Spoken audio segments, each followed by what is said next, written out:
లోకంలో ప్రేమంతా నువ్వు నన్ను ప్రేమిస్తేనే నేను నిన్ను ప్రేమిస్తాను అనే షరతుల మీద నడుస్తుంది. కానీ మనుషుల ప్రవర్తనతో సంబంధం లేకుండా ప్రేమించే దేవుని అగాపే ప్రేమ గురించి మీకు తెలుసా? రోమియోలకు రాసిన 5వ అధ్యాయము 8వ వచనము. అయితే దేవుడు మన ఎడల తన ప్రేమను వెల్లడిపరుచున్నాడు. ఎట్లనగా మనమింకా పాపులమై ఉండగానే క్రీస్తు మన కోసం చనిపోయెను. యోహాను 3వ అధ్యాయం 16వ వచనం. దేవుడు లోకమును ఎంతో ప్రేమించెను. ఆయన తన అద్వితీయ కుమారునిగా పుట్టిన వానియందు విశ్వాసముంచు ప్రతివాడును నశింపక నిత్యజీవము పొందునట్లు ఆయనను అనుగ్రహించెను. అలానే 1 యోహాను 4వ అధ్యాయం 19వ వచనము. ఆయనే మొదట మనలను ప్రేమించెను కనుక మనము ప్రేమించుచున్నాము.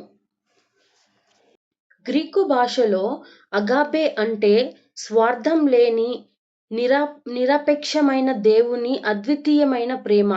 రోమియోలకు రాసిన 5వ అధ్యాయం 8వ వచనం ప్రకారం మనము తప్పులలో ఉన్నప్పుడే ఆయన క్రీస్తు ద్వారా ఆ ప్రేమను చూపించాడు. యోహాను 3వ అధ్యాయం 16వ వచనం చెబుతున్నట్లు మనకు నిత్య జీవాన్ని ఇవ్వడానికి తన కుమారుడినే త్యాగం చేశాడు. 1 యోహాను 4:19వ వచనంలో చూస్తే మనం ఆయనను ప్రేమించడానికి ముందే ఆయన మనల్ని ప్రేమించాడు.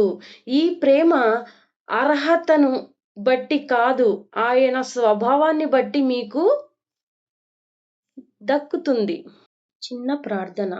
పరలోకపు తండ్రి, మీ అగాపే ప్రేమను బట్టి మీకు కృతజ్ఞతాస్తుతులు. మేము పాపులమై ఉన్నప్పుడే మమ్మల్ని ప్రేమించి త్యాగం చేసిన మీ కృపకు స్తోత్రములు. ఈరోజు మీ నిరపేక్షమైన ప్రేమను అనుభవిస్తూ ఇతరులకు కూడా ఆ ప్రేమను పంచే హృదయాన్ని మాకు ప్రసాదించండి. యేసు నామంలో ప్రార్థిస్తున్నాము. ఆమెన్. ఈ దేవుని ప్రేమ సందేశం మీ హృదయాన్ని తాకితే లైక్ చేసి సబ్స్క్రైబ్ చేసుకోండి. రోజు బైబిల్ రహస్యాలు, బైబిల్ గురించి కలిసి తెలుసుకోవాలనుకుంటే గ్రేస్ డీకోడ్ని సబ్స్క్రైబ్ చేసుకోండి. Praise the Lord. Thank you.